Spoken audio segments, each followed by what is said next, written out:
காரணமாக மேட்டூர் அணையின் கிழக்கு மேற்கு கால்வாய்களில் பாசனத்திற்காக தண்ணீர் திறந்துவிடப்படுவது நிறுத்தப்பட்டிருக்கிறது. இதுகுறித்த கூடுதல் தகவல்களை நமது செய்தியாளர் மோகன்ராஜிடம் கேட்கலாம். மோகன்ராஜ், தொடர் மழையால நீர்நிலைகளின் நீர்மட்டம் உயர்ந்திருக்கா? வேதவள்ளி, அதாவது மேட்டூர் அணையை பொறுத்த வரைக்கும் இன்றைய நிலவரப்படி மேட்டூர் அணையோட நீர்மட்டம் சற்றே உயர்ந்து 62.45 அடியாக இருக்கிறது. அதே போல நீர் வரத்தை பொறுத்த வரைக்கும் நேற்றைய தினத்தோடு ஒப்பிட்டு பார்க்கும்போது வினாடிக்கு 4912 கன அடியிலிருந்து தற்பொழுது வினாடிக்கு 6412 கன அடியாக நீர்வரத்தும் அதிகரிச்சிருக்கு. இந்த சூழ்நிலையில தமிழகம் முழுவதும் வடகிழக்கு பருவமழை பரவலாக பெய்து வருவதன் காரணத்தினால கடந்த ஒரு வார காலமாகவே டெல்டா பாசனம் மற்றும் கால்வாய் பாசனத்திற்காக தண்ணீர் திறக்கப்படுவதில் நிறுத்தப்படுவது மீண்டும் திறக்கப்படுவதாக உள்ளது.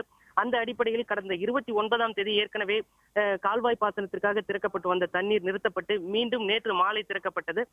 இதனைத் தொடர்ந்து தற்பொழுது மீண்டும் சேலம், நாமக்கல், ஈரோடு பகுதிகளில் மழை பெய்வதன் காரணத்தினால கால்வாய் பாசனத்திற்காக திறந்து விடப்பட்ட 400 கன அடி தண்ணீர் தற்பொழுது நிறுத்தப்பட்டிருக்கிறது. வேதவள்ளி.